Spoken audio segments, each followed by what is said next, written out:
Donc, l'idée d'embouteiller et tout ça, d'avoir un magasin, c'est venu d'un party de compagnie. Moi, j'étais quand même enthousiaste à faire ça à la base. Puis Philippe, ça faisait longtemps qu'il se faisait achaler, Philippe Bastos, le propriétaire. Puis moi, ça faisait longtemps que je baignais dans les affaires avec ma famille. Puis tout ça, je me suis dit, j'aimerais ça faire ça comme projet. C'était un beau projet. Puis il a dit, parfait, occupe-toi de ça, puis donne-moi un compte rendu. Puis à ce moment-là, j'ai commencé à y aller de mon côté toute seule. Puis Marcella est revenu de son voyage en Europe. Puis à ce moment-là, on a commencé vraiment à checker pour des fournisseurs. Tout ça, à la base, c'était vraiment qu'on voulait la faire embouteiller avec un sous-traitant. Puis par la suite, ça a continué. On s'est dit, ben, on va la faire toute seule tant qu'à faire parce qu'on ne sait pas si ça va marcher ou non. Donc là, on a commencé à regarder pour des machines, pour des étiquettes, des bouteilles, toute l'équipe. Puis à la fin, on s'est dit, ben, on va commencer par la vendre en restaurant pour voir si ça fonctionne. Puis c'est en restaurant depuis environ 2 semaines, puis ça fonctionne énormément. Fait que d'ici peu, on aimerait ça la vendre ailleurs. Les sauces qu'on a déjà vues avant, faites à base de piri-piri, c'est des sauces qui sont quand même épicées. C'est des sauces parce qu'à la base, le piri-piri, c'est un piment quand même fort. Puis les gens vont faire quelque chose de quand même assez épicé, donc ils ne modifient pas assez. Pour ce qui est de la sauce Bastos, ça a été longtemps préparé à la maison. Tous les dimanches, c'était comme une routine. On essaye la sauce, on la modifie, qu'est-ce qu'on peut faire de mieux.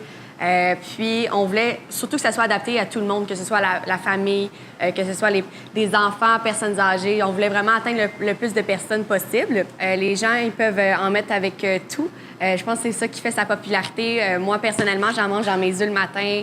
Les gens vont le manger avec nos fruits de mer, vont le manger avec que ce soit des côtes levées, que ce soit avec du poulet. Donc, ça touche comme tous les aliments. Ça se peut se mettre dans des sandwichs, ça peut servir de vinaigrette dans une salade. Donc, je pense que c'est à cause que c'est mettre ça dans un peu tous les aliments que c'est aussi populaire, puis la bouteille se vide rapidement. Là. Pour ce qui est des points de vente, présentement, on est chez le restaurant. On est en train de discuter avec le Pasquier pour signer d'ici peu. On a plusieurs boucheries à Saint-Jean qui nous ont approchés, qu'on a approchés aussi. On a une compagnie, La Brochette à Saint-Grégoire, qu'eux veulent préparer des produits avec notre sauce. Donc, des souvlaki, des ailes de poulet, des brochettes déjà faites. On est en discussion avec eux pour parler pour savoir quels vont être les termes du contrat. On a une boucherie à Saint-Grégoire qui est déjà un point de vente actif.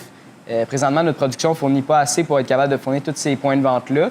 D'ici peu, ça devrait fonctionner. Sinon, on aimerait ça viser le marché montréalais d'ici 1 an. Puis d'ici 5 ans, on aimerait ça avoir toute la province de Québec. Puis qui sait, peut-être le marché nord-américain ou mondial d'ici peu. C'est difficile à dire le nombre de bouteilles exactes qui ont été produites à ce jour, mais on est dans les 300-400 bouteilles déjà vendues en restaurant. Puis déjà, la boucherie, comme on dit, la boucherie à Saint-Grégoire. L&M. L&M. Donc, on est à plusieurs bouteilles de vendues.